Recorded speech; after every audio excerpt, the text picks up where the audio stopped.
Well, we made it. Our journey has begun. We're in the Sabi Sands region in the northeast corner of South Africa, just west of Kruger National Park, where the game flows freely between Sabi Sands and the national park. Our home base is the Rock Lodge at Ulusaba, perched high upon a hill with perfect accommodations, both in the sleeping and in the dining rooms. The staff all greeted us by name and truly understand how to make every aspect of the experience memorable. On any given day, one would see hippos bathing in the sun or giraffes meandering by below us. The game rides were incredible. Safaris departed at 6 a.m. and 3:30 p.m. each day. Our ranger and tracker, Ryan and Orange, were exceptional, sharing fascinating detail about everything we saw.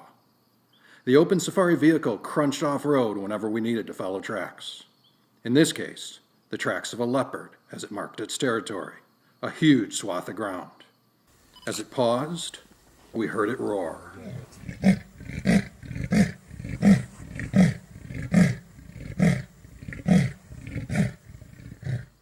Okay, not quite the roar of a lion.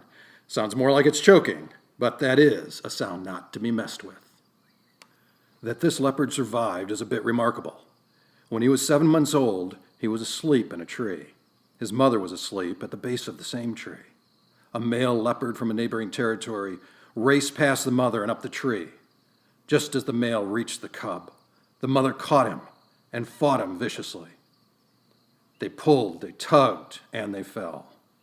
Sadly, the mother was on the bottom as the two leopards hit the ground. Her cub, who we'll call Seven, lost his mother that day. But Seven is a fighter. He survived. The following day, Seven took down an impala.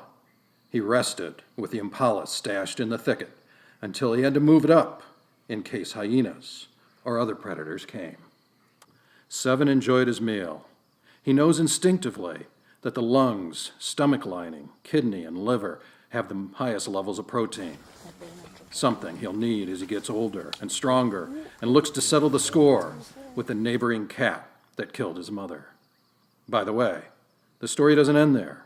In an unusual move, Seven invited his girlfriend over to dinner as he rested under a tree.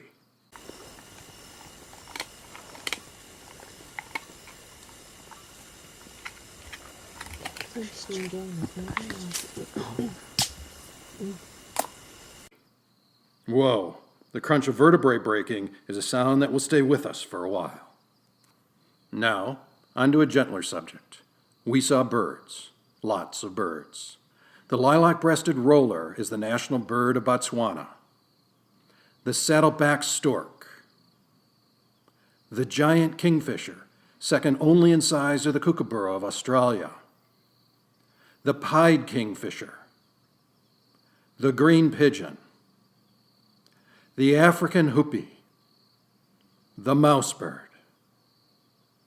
The starling, and the hammerkop, a bird that builds a very cool nest, perfectly round inside, with the bottom third that will drop to the ground if a snake tries to enter the nest.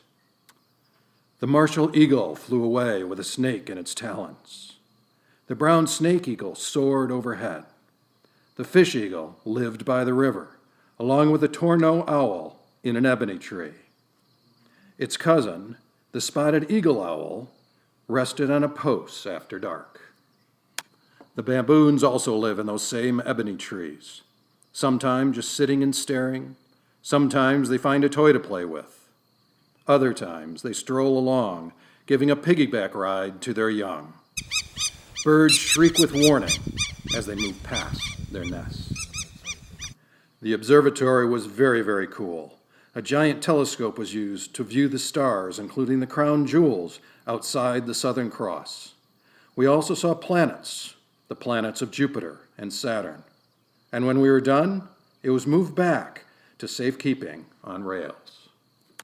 We saw animals large and small, a beautiful butterfly, and believe it or not, termite mounds. Like icebergs, 80% of the mound is below ground level. They're the best source of protein in the wild and taste like butter, I'm told. Termites are one of the 2 keystone species here. The other is the elephant. This guy played alongside of us for quite some time. He ate the trees. He put his nose to the ground. He kicked up dirt and sprayed it on himself. And yes, he gave us some excitement as he chased us when we left. Rhinos sometimes blocked the road, sometimes had a drink of water, and sometimes mowed the grass.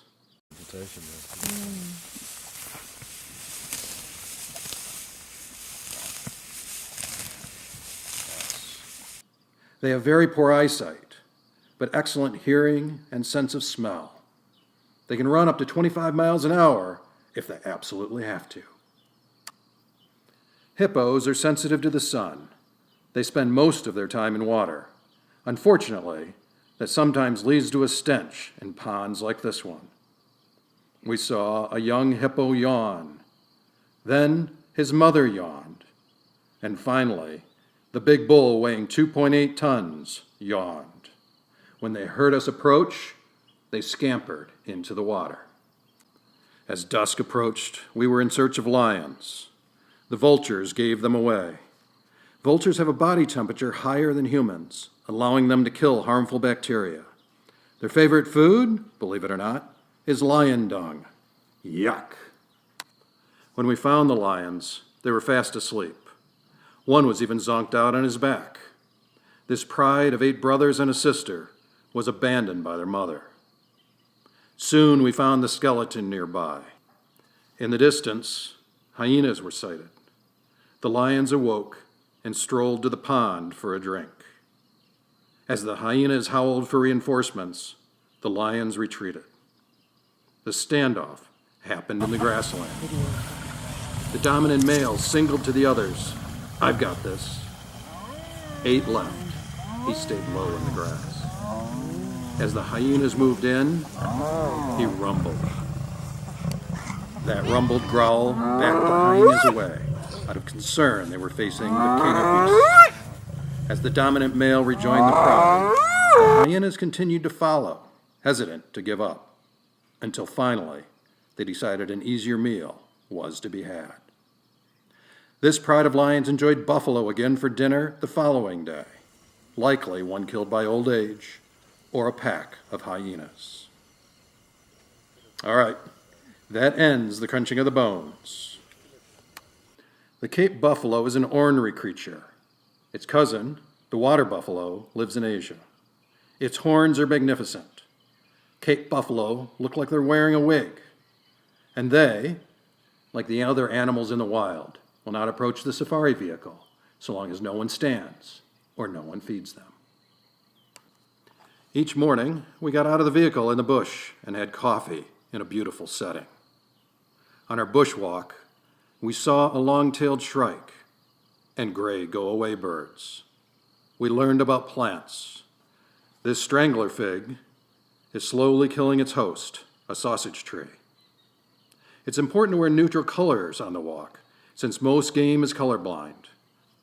The exception to this is the cheetah, which hunts during the day, but loses the majority of its kills to hyenas and lions.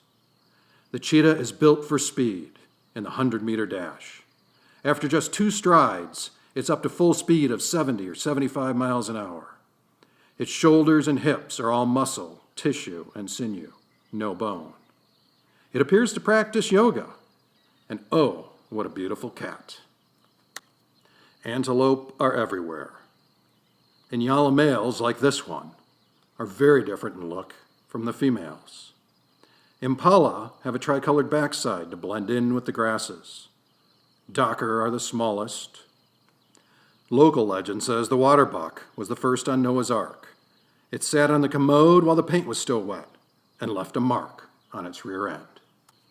Antelope make great game for the big cats. However, impala won't make a lion strong. Taking down a buffalo would do that. As we approached, these 2 male lions were on the hunt. They had spotted a herd of buffalo. We parked. The buffalo were on our left at 9 o'clock. One line was straight ahead at 12 o'clock, about a football field away. A second lion was directly to our right at 3 o'clock, about 50 yards away. Our adrenaline pumped. Being in this pathway didn't seem natural, to say the least. The 3 o'clock lion became impatient and charged the herd. A big bull buffalo responded by charging the lion, driving him into the cover of a thicket. The entire buffalo herd stood at military attention, ready to charge. The lions teamed up and moved closer to observe, snaking amazingly close to safari vehicles along the way. They waited in the grass, looking for the perfect opportunity to strike. Patience held them in place. Some prides of lions specialize in giraffes, passing the skill to future generations. Generally, the giraffe is peaceful and gentle. If threatened, it will kick with its hind legs or rear up and look to crush the predator with its front legs. Giraffes hang in loose social structures. They also have 7 vertebrae, the same as humans and nearly every other mammal. The darkness of the bull is a sign of a healthy testosterone level. And sometimes they even hang with the elephants. The elephant does not have sweat glands. This is a reason for the wrinkled skin, which absorbs water and keeps the elephant hydrated on a hot summer day.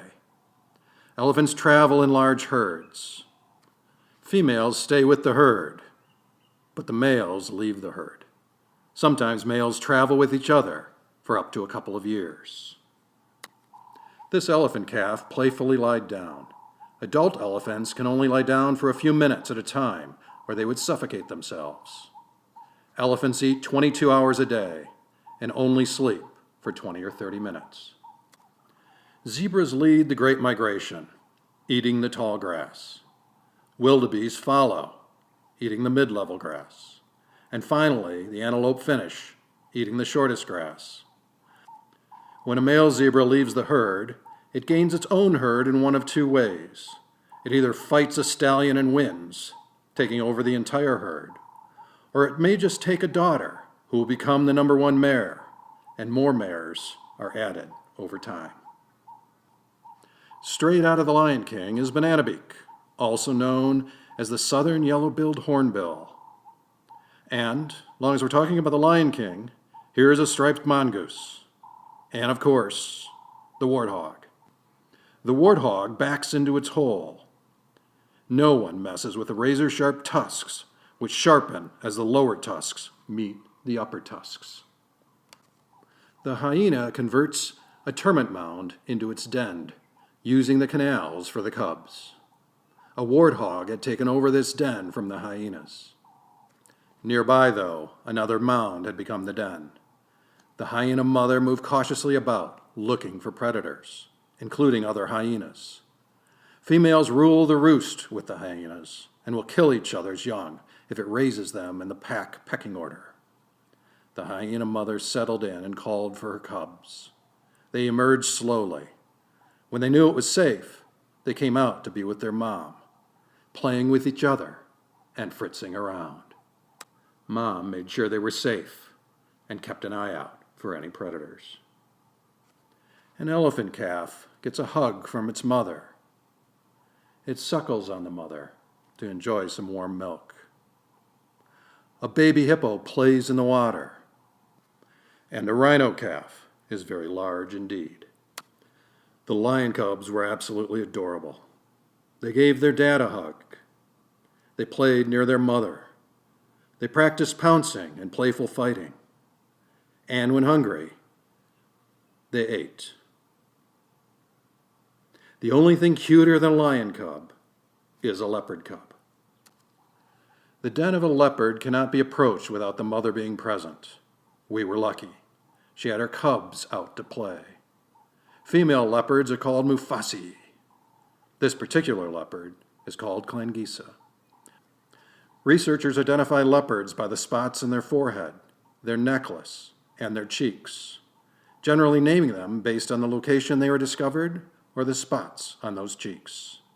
The cubs chased one another, climbed a tree, growled at each other, and my personal favorite, chewed on Mom's tail. We could have watched them for hours.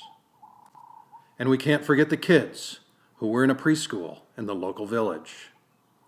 They had huge smiles from the moment they saw us. They sang,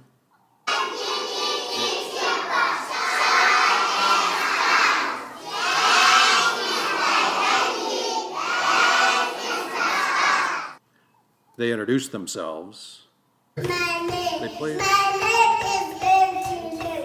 My surname is Cruz. I live in Pakistan. I am a girl. I'm 3 years old. They played on the playground. They had lunch cooked over a traditional fire. And they wanted to be near us and hold our hands. So beautiful. We are so glad we brought supplies for Pride and Purpose to give to the kids. The ranger on our return flight to Johannesburg said the last 5 weeks have been epic. Had we known it would be this incredible, we would have found a way to do this a long time ago. Ulusaba. In the local tongue, it's place of little fear. We enjoyed it. The locals also call it a little slice of heaven. Well, that's what we experienced, a little slice of heaven.